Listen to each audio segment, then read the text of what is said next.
আমার হাজবেন্ড সে আমাকে শুরুতে আমার সাথে ছিল, কিন্তু শুরু করার পরে তার কেন মনে হলো সে চলে গেল, কিছু না বলেই চলে গেল।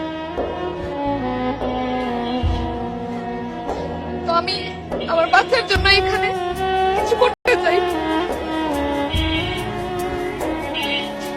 আর নিজের বাড়ি তারা তাকেও দেখাতে চাই।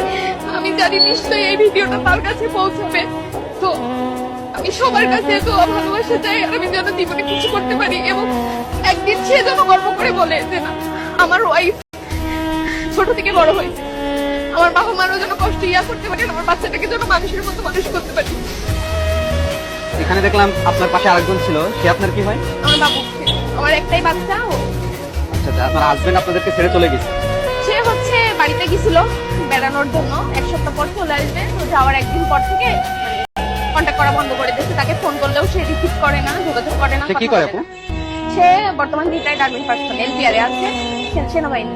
তো সে তো আমাদের রেখে চলে গেল। সে তো প্রথমে এখানেই ছিল, শুরুও করলো।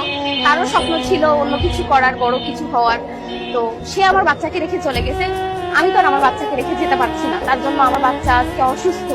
তার বাবাকে সে পাচ্ছে না, সে তার বাবাকে অনেক বেশি ভালোবাসে, আমার থেকেও অনেক বেশি। তো সেই ক্ষেত্রে আমার বাচ্চার দায়িত্ব আমাকেই নিতে হবে, তাকে লেখাপড়া করাতে হবে, তাকে খাওয়াতে হবে, মানুষের মতো মানুষ করতে হবে। সেক্ষেত্রে আজকে আমি এখানে, আর আমিও চাই একদিন বড় কিছু হয়ে সবাইকে দেখাতে যে আসলে মেয়েরা কখনোই পিছিয়ে না, মেয়েরা ছেলেদের মতনই অনেক কিছু করতে পারে। আর আমার মতন যারা অসহায় বোন আছে তাদের আমি অবশ্যই একটা কথা বলতে চাবো, ভেঙে পড়া যাবে না, উঠে দাঁড়াতে হবে।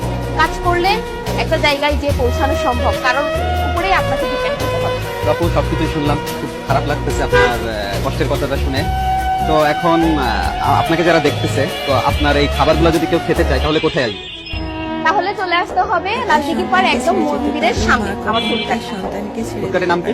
শখের নারীর শখের হাড়ি। এই নামটা আমার হাজবেন্ড তার দেয়া।